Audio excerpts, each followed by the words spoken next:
Bienvenidas y bienvenidos a un nuevo capítulo de Miners Toolbox, un espacio donde podemos conversar sin filtro sobre los desafíos y oportunidades que se están reconfigurando en el futuro de la minería. Soy Daniela Céspedes, socia de Explora Minerals y cofundadora, y hoy me acompaña mi hermano y socio Augusto Céspedes. Hola a todas y todos a este nuevo capítulo y muchas gracias, Daniela, por tu presentación y también a todos por acompañarnos nuevamente. Hoy vamos a hablar de un tema clave de la industria, porque detrás de cada proyecto minero hay permisos y detrás de cada permiso hay plazos, hay trabas y mucho compromiso. ¿Qué está pasando con las reglas del juego en Chile, Dani? Así es, mucha burocracia. De hecho, según datos de Consejo Minero, el plazo promedio para tramitar un proyecto minero en Chile puede superar los 7 años. Además, la Comisión Nacional de Evaluación y Productividad ya midió la línea base y encontró que para un proyecto minero complejo, el plazo de obtención de permisos ambientales puede ir hasta 138 meses. ¿Esto qué quiere decir? 11 años. Wow, eso es harto. Y además, estimaciones del Centro de Estudio del Cobre de la Minería, mejor conocido como CESCO, advierte que más de 83 billones o 83 mil millones de dólares en inversión están en riesgo. Si no se avanza hacia una institucionalidad en la cual sea más ágil y moderna, vamos a tener muchos problemas. Recientemente se aprobó la Ley de Permisos Sectoriales, que busca simplificar más de 300 autorizaciones distintas, introducir plataformas digitales y reducir los tiempos de tramitación en un 30 o un 70%. Una base importante, pero que no toca el Servicio de Evaluación de Impacto Ambiental, el CIA, que sigue siendo el cuello de botella de estas evaluaciones. Para conversar de esto y más, hoy tenemos un invitado de lujo. Hablaremos con Cristian Cifuentes, analista senior de CESCO, el Centro de Estudio de Cobre y la Minería, una institución que por más de 40 años ha contribuido en el desarrollo minero desde la investigación, el debate público y la articulación de propuestas. Bienvenido, Cristian, muchas gracias por estar con nosotros hoy día. Gracias, Dani, y gracias, Augusto, por la invitación. Cristian, partamos por lo básico. ¿Cómo describirías hoy el estado actual en el cual se encuentra la permisología de la industria minera?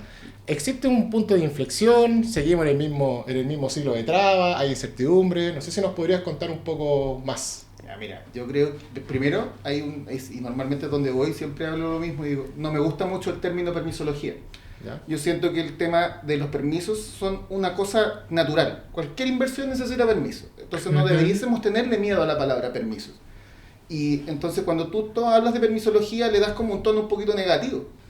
Y lo negativo aquí es los tiempos. Es como hay ciertas burocracias que empiezan como a contaminar los servicios y en general la forma en que el inversionista quiere avanzar con sus proyectos, que es lo negativo. Entonces, claro, hemos estado en constante retroceso, por así decirlo, en mejorar estos tiempos. Y de hecho eso tú lo vas observando en cómo aparecen y desaparecen proyectos en las carteras o incluso cuando están presentados en el Servicio de Evaluación de Impacto Ambiental. Entonces, eso puede ser por dos motivos. Uno, porque obviamente todos los proyectos dependen del mercado, pero por otro lado también hay un tema que es bien tajante, que es el tema de la burocracia de los permisos. Y ahí es donde creo que había que hacer algo.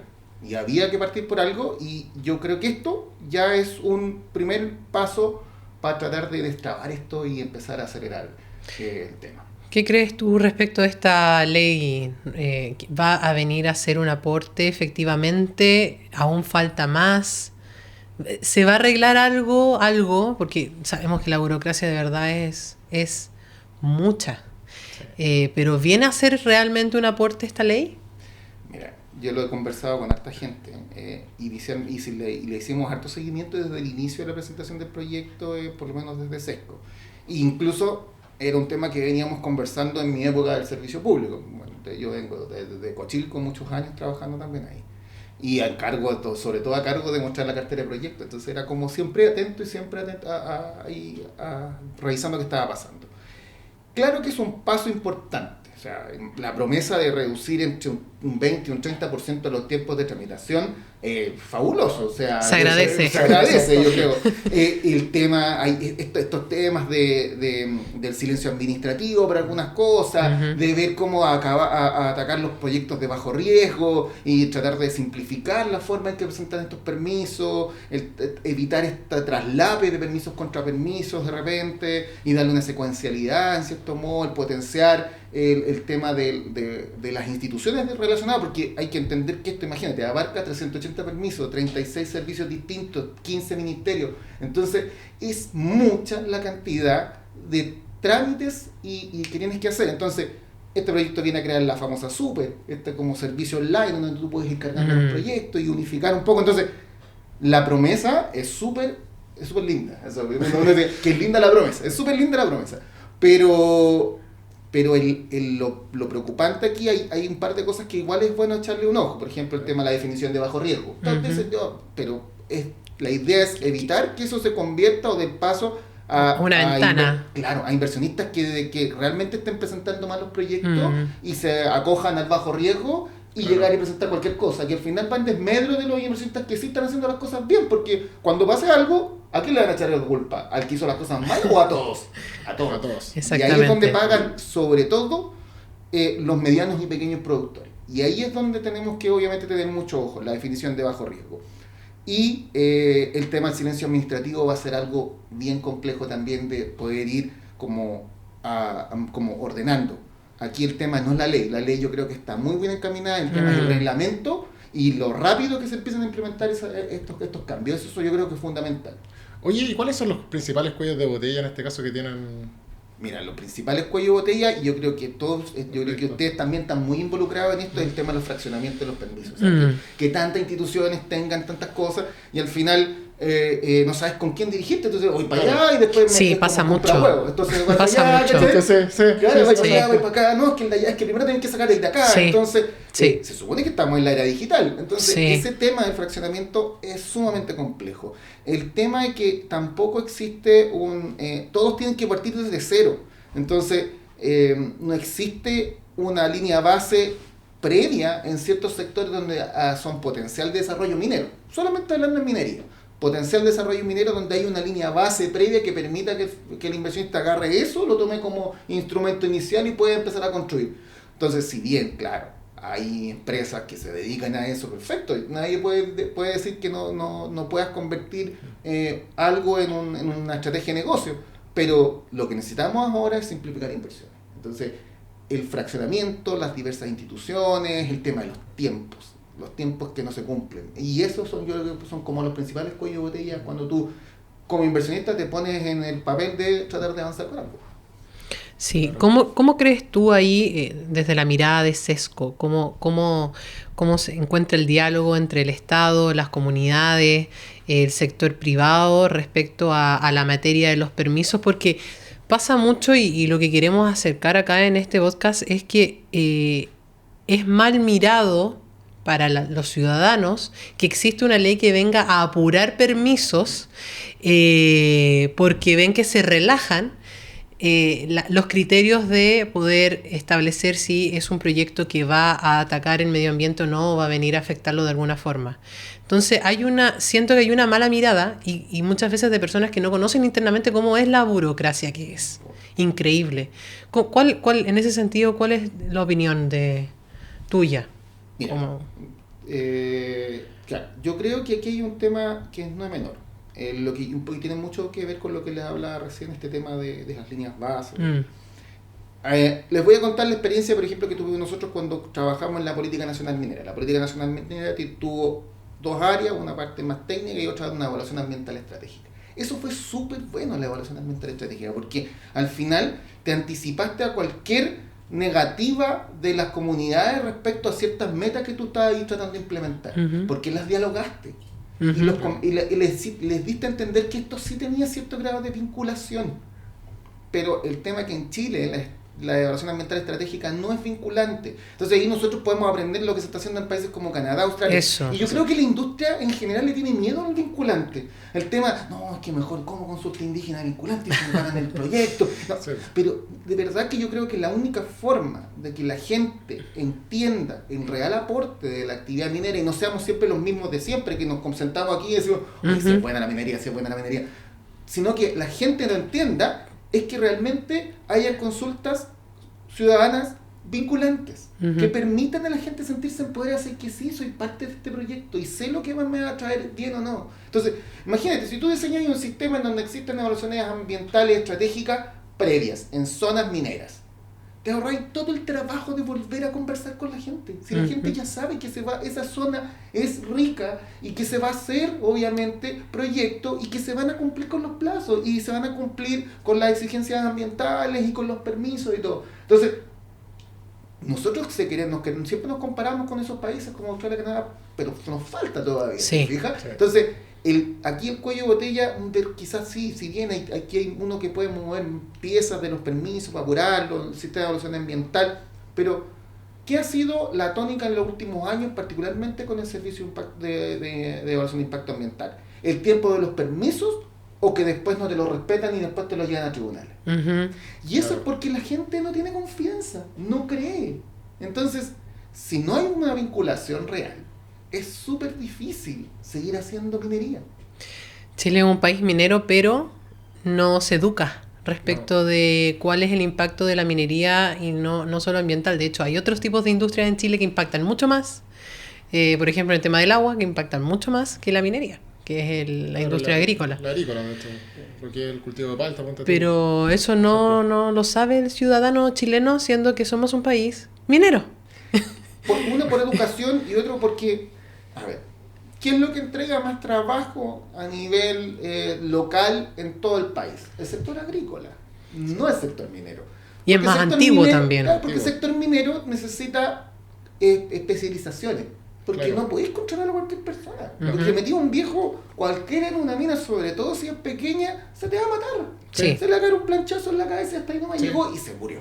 Eso con todo lo que conlleva con Sennagiomín y todo. Entonces no es cualquier persona. Sí, claro, la ventaja de la minería es que te genera conocimiento en las zonas, porque al final te educa, te potencia. Se crea una Porque ciudad al a final- partir de... Claro, porque a ti de proyectos. te da habilidades que después tú te vas de ahí y te enseñó, no sé, para manejar equipos y después te puedes ir a otro lado a manejar equipos, por favor, porque tenés todos los cursos, ¿cachai? Pero el sector agrícola es el que entrega más y entonces más trabajo y la gente conoce más el sector agrícola. Por lo mismo, por la cantidad de personas que trabajan en el sector agrícola. Entonces, claro, no tienen una ciudadanía que no conoce, ni siquiera en la escuela. O sea, ¿a quién en el colegio le enseñan sobre minería? Lo único que tú le enseñas No. en minería es que es mala. De hecho, a mí me tocó una vez ir con mi hija a hablar sobre la minería, a disertar sobre minería en el colegio. ¿Ya? Pero claro, para todos los niños la minería era mala, po. Entonces, Es mal vista. Es mal muy visto. mal vista. Muy mal vista. Y ahí somos responsables todos. Ojo Sí. con eso. De repente uno dice, no, es que el Estado. No, es que los privados. No, somos todos. Entonces ahí se conecta con lo que preguntaba inicialmente, el tema del diálogo. ¿Sí? Ujú. Entre privados y Estado estamos todos conversando súper bien. Y los centros de estudio y la academia, estamos todos.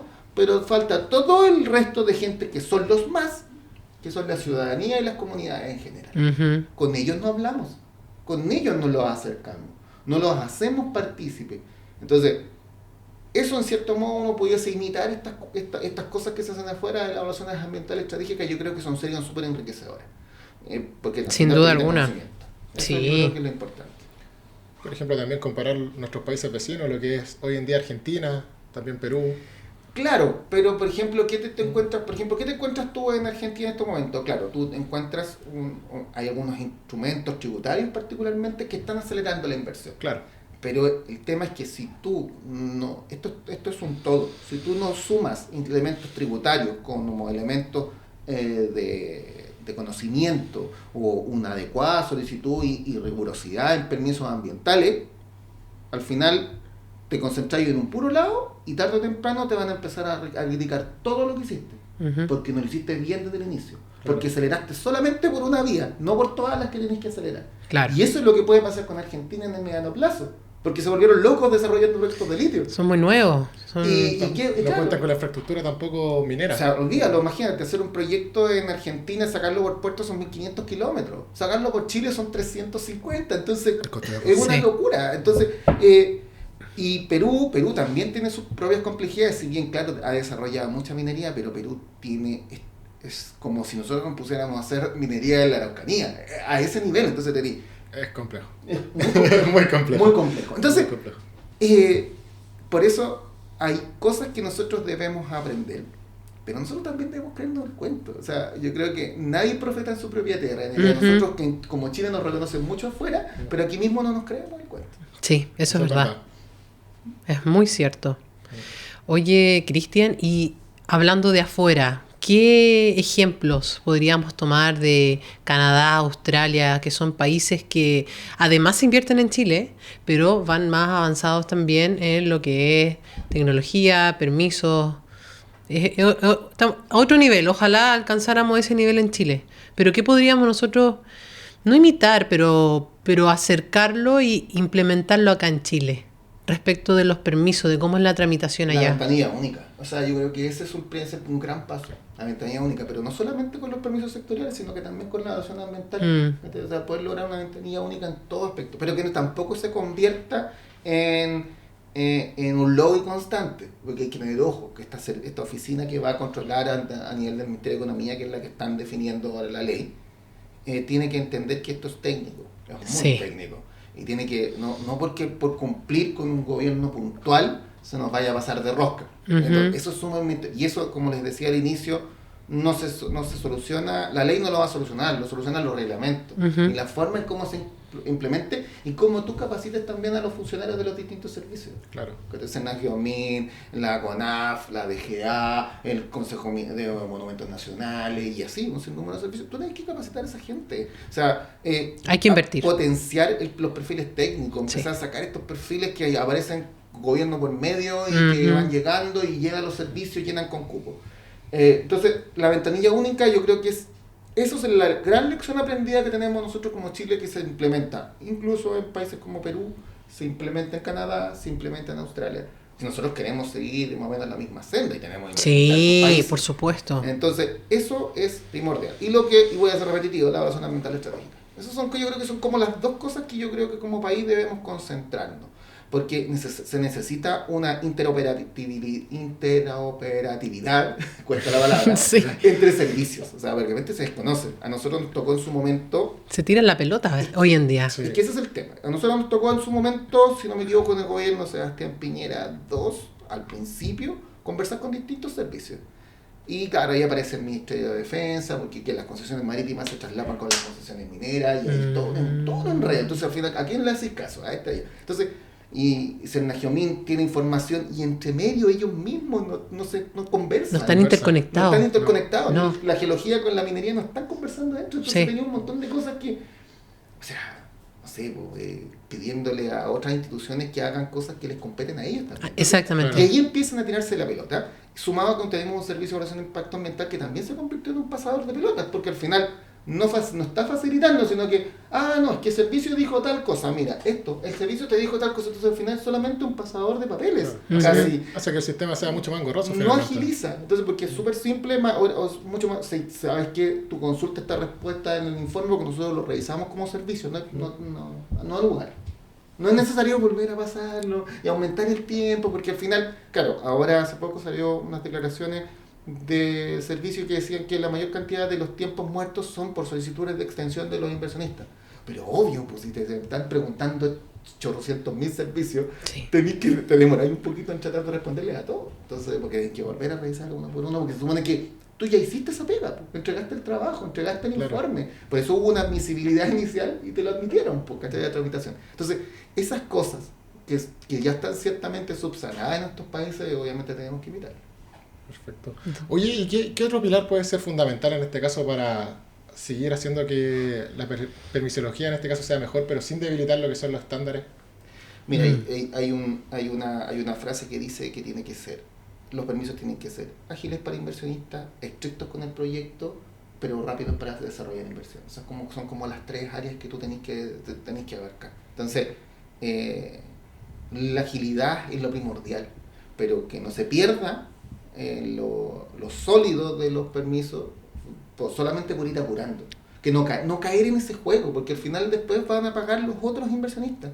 Porque si yo hoy día soy mes permisivo, el resto me va a empezar a tener problemas. Yo creo que acá va a jugar un rol fundamental, y ya estamos entrando en esa era, la inteligencia artificial. Sí. Sin duda alguna. Correcto. O sea, hay una herramienta hermosa que es la inteligencia artificial si tú sabes ocuparla como corresponde. Y yo creo que tenemos que solamente subirnos al carro. Falta.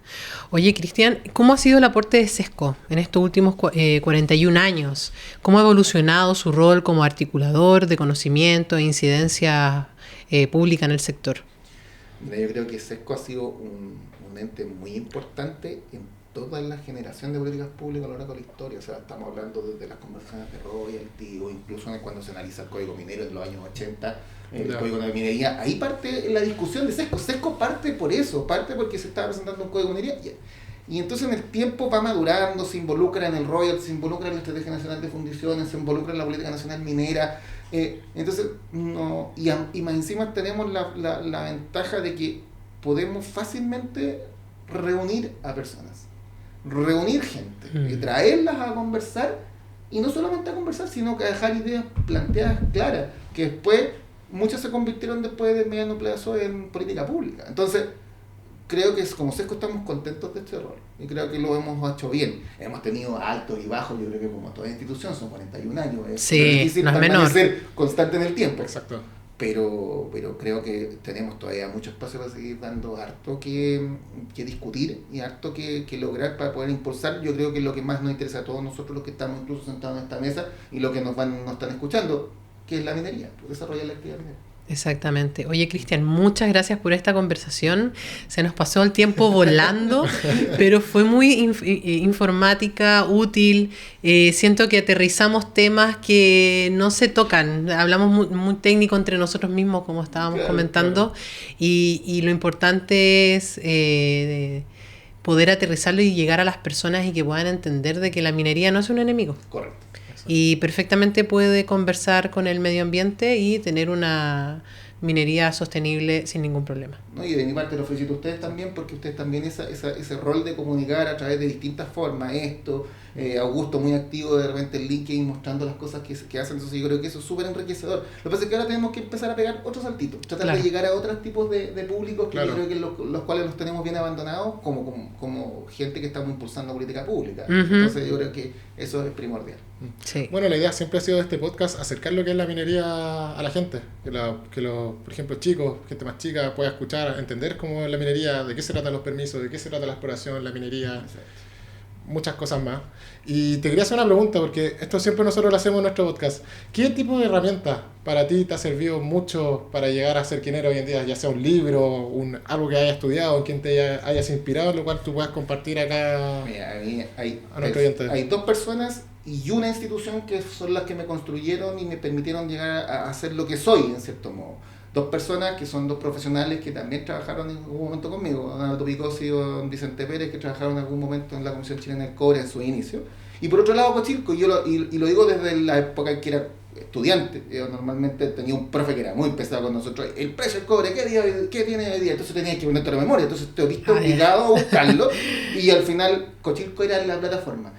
Y si tú lo ves, yo creo que esa plataforma me permitió también a mí, por otro lado, ver que yo tenía la posibilidad de educar, porque lo que se trabaja ahí o los documentos que se generan son para educar también. Claro. Si bien son técnicos, te permiten educar, porque al final uno trata de transformar el lenguaje cuando los construye para que lo lea cualquier persona, sin necesidad de tener mayor cantidad de información. Entonces, para mí esos son como los ejes, por así decirlo, que me empujaron a ser quien soy. Yo soy ingeniero en mina, ingeniero industrial, pero al final terminé trabajando detrás de una oficina. Entonces, porque me dediqué para el otro lado de la minería. Hay cosas que pasan. Entonces, sí. Exactamente. Oye, Cristian, muchísimas gracias por ser parte de este podcast. Los dejamos a todos muy invitados a escucharnos en Spotify y también vernos, por eso somos un podcast. Sí, porque pueden ver visualizar este capítulo a través de Spotify también como YouTube. Y también nos pueden enviar por redes sociales alguna sugerencia de algún tema que quieren que nosotros tratemos en algún capítulo. estamos súper abiertos porque la idea de Miners Toolbox es acercar a la gente al lenguaje minero. Así que muchas gracias y nos estamos escuchando en un nuevo capítulo en Miners Toolbox. Así es. Chao. Chao, gracias.